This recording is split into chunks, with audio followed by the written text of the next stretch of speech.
ইয়াত আপোনালোকে চাওক আমাৰ যিটো ৰান্ধনি খাল সেইটো আজিৰ পৰাটো কাম চালু হৈ গৈছে। তাত পানী যোগান সেইখিনি সম্পূৰ্ণ হৈছে। আমাৰ যিটো ভোজনালয় সেইটো আমি 10,000 মানুহক একেলগে খুৱাব পৰাকৈ এটা ব্যৱস্থা হৈ গৈছে। তাতো ডেস্ক বেঞ্চ আমি কেনেকৈ টকা ৰেডি কৰি তাত পলিথিন পাৰি সুন্দৰকৈ পৰিষ্কাৰকৈ যাতে ৰাখিব পাৰোঁ সেইটো ব্যৱস্থা হৈ গৈছে। খোৱা পানীৰ ব্যৱস্থা তাত হৈ গৈছে। আমাৰ যিটো নাওৰে যিটো সাজ সজ্জা আপোনালোকে দেখিছে, আচলতে আমাৰ এই অঞ্চলৰ যিখিনি আমাৰ শিল্পীসকলৰ ল'ৰাৰ প্ৰতিভা আছে, তেওঁলোকৰ পৰিকল্পনা প্ৰতিভা গোটেইখিনি প্ৰতিফলন হৈছে, যিটো তেওঁলোকে ব্যতিক্ৰমী সেই নাও সাজি উলিয়াইছে। তাতে পতাকা উত্তোলনৰ যিটো ব্যৱস্থা কৰিছে, এইটো মানুহে কৈছে যে এইবাৰ আটাইতকৈ উন্নত হৈছে বুলি কৈছে। নামঘৰটো আটাইতকৈ উন্নত হৈছে বুলি কৈছে। বাগী আমি পানী যোগান, টয়লেট গোটেই ব্যৱস্থাটো ইমান সুন্দৰভাৱে হৈছে যে কোনো খুঁত নথকাকৈ আমি কৰিবলৈ চেষ্টা কৰিছোঁ। তাৰোপৰি খৰি লৈ সমস্যা হয় চবতে। আমি যিহেতু 2 মাহ আগৰ পৰা খৰি গোটাই আছিলোঁ কন্যাকা বহুমুখী পামত, গতিকে শুকান খৰিৰে সুন্দৰকৈ ৰন্ধন ব্যৱস্থাটো কৰিবৰ কাৰণে কোনো অসুবিধা ইয়াত হোৱা নাই নহয়।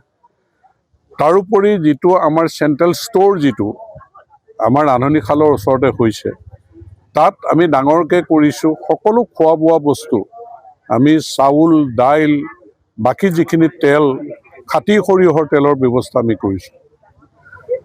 সেই ষ্ট'ৰত গোটেইখিনি বস্তু আমি সোমোৱাইছোঁ।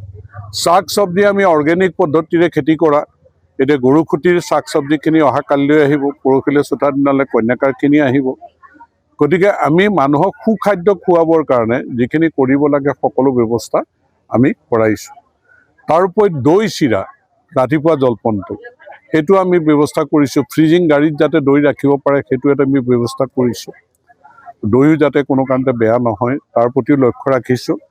আৰু সেৱা বাহিনীয়ে যিমান সুন্দৰকৈ তেওঁলোক সাজু হৈছে, আপোনালোকে সেৱা বাহিনীৰ শিবিৰ দেখিছে কেনেধৰণে তেওঁলোকে প্ৰস্তুত কৰিছে, তেওঁলোকে কেনেধৰণে আকৰ্ষণীয় কৰি তুলিছে বিভিন্ন তেওঁলোকৰ এই সাজ সজ্জাৰ জৰিয়তে। গতিকে আমাৰ প্ৰায় সকলোখিনি সম্পূৰ্ণ হৈছে। আৰু এটা ভাল খবৰ কি, আমি ৰেলৱে মন্ত্ৰী ডাঙৰীয়াক, কেন্দ্ৰীয় মন্ত্ৰী ডাঙৰীয়াক অনুৰোধ জনাইছিলোঁ যে ধলাই বিলত যিহেতু ষ্টেচনত সকলো ৰেল নৰয়, এতিয়া তেখেতে ৰেল ৰখোৱাৰ ব্যৱস্থা কৰি দিছে। গতিকে আমাৰ গাড়ীত অহা যোৱা কৰাৰ উপৰিও উজনি অসমৰ পৰা, ৰঙিয়াৰ পৰা গোটেই ট্ৰেইনেৰে অহা যোৱাৰ ব্যৱস্থাটো আমাৰ হৈ গৈছে, লোৱাৰ আছাম, উজনি অসমৰ পৰা। গতিকে আমাৰ এই যে যিখিনি আমাৰ আন্তঃগাঁথনি কাম আছিলে, আন্তঃগাঁথনি কামটো সকলো প্ৰদৰ্শনী আপোনালোকে দেখিছে মুকলি হৈ গ'ল। ইণ্ডাষ্ট্ৰী ডিপাৰ্টমেণ্টে কেনেকৈ তেওঁলোকৰ স্বদেশী মেলা আৰম্ভ ইতিমধ্যে হৈ গৈছে, ইয়াৰ সৌন্দৰ্য বৰ্ধন কৰিছে। তাৰোপৰি আমি ৰাস্তা পদূলিসমূহ নিৰ্মাণ কৰাৰ ক্ষেত্ৰত আপোনালোকে দেখিছে কেনেকৈ আমি VIP ৰোড বা বাছৰ ৰোড, সৰু গাড়ীৰ ৰোড আমি সকলো বনাইছোঁ। আৰু তাত আমাৰ ডাঙৰ গছ পুলিৰে, বকুল গছ বা নাহৰ গছ, এই গছ পুলি ৰুই পেলাই কেনেধৰণে মানুহক এটা আকৰ্ষণীয় ব্যৱস্থা হৈছে। আৰু নাজি ফুলৰ জৰিয়তে আমি ৰাস্তাত কেনেধৰণে ব্যৱস্থা কৰিছোঁ। গতিকে এখন সৰ্বাংগ সুন্দৰ অধিৱেশন কৰিবৰ কাৰণে জামুগুৰিয়াৰ ৰাইজ, তেজপুৰীয়াৰ ৰাইজ সকলো লগ হৈ আমি একত্ৰিতভাৱে সকলো চাব কমিটিৰ সহযোগত সুন্দৰভাৱে সকলোৱে কাম কাজ কৰিছে। আৰু আমাৰ যিখন উদযাপন সমিতি মাজত ঐক্যবদ্ধভাৱে আলোচনাৰ মাজেৰে শৃংখলাবদ্ধভাৱে সকলোৱে এনেধৰণে কাম কৰিছে। এইবাৰ এইখন সৰ্বাংগ সুন্দৰ অধিৱেশন অনুষ্ঠিত হ'ব। ৰাইজৰ সহযোগিতা ভাল।